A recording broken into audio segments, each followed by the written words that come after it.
सिंध जी मशहूर ॻाइणी शाज़िया ख़ुश्क जे वालिद जो नालो फारूक अहमद मिर्ज़ा आहे।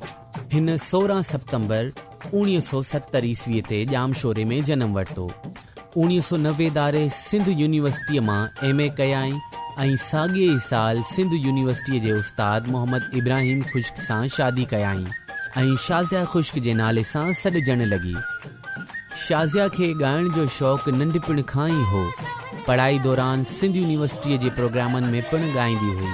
1992 दारे शाज़िया ख़ुश्क प्रोड्यूसर सुल्ताना सिद्दीकीअ जी हिदायतकारीअ में PTV लाइ हिकु मारवाड़ी गीत ॻायो ऐं उन ई साल शाह साईंअ जे उर्स ते स्टेज ते ॻाइण आई। मुनफ़रिद सक़ाफ़ती लिबास ऐं अंदाज़ सबबि खेसि सुठी मोट मिली ऐं कुझु अरसे बाद खेसि जापान वञण जो मौक़ो मिलियो, जंहिंखां पोइ रेडियो ते खेसि नामवर प्रोड्यूसर कौसर बुर्ले मुतारिफ़ करायो। हिन कंहिंखां बि राग जी बाक़ाइदा तरबियत न वरिती, पर उस्ताद फ़तेह अली ख़ान, उस्ताद नियाज़ हुसैन ऐं उस्ताद रजब अली रज़ा जी रहनुमाईअ में घणो कुझु पिरायाईं। संदसि मादरी ॿोली कश्मीरी आहे, पर सिंधी, सराइकी, डाटकी, उर्दू, पंजाबी, बलोची, बिरोहिकी ऐं अंग्रेज़ीअ में घणो ॻायो अथसि।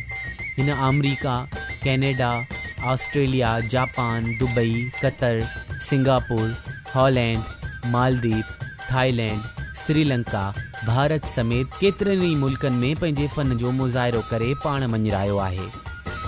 संदसि केतिरा ई कलाम रेडियो पाकिस्तान, सिंध जे मुख़्तलिफ़ स्टेशन तोड़े TV चैनल तां नशर थींदा रहनि था।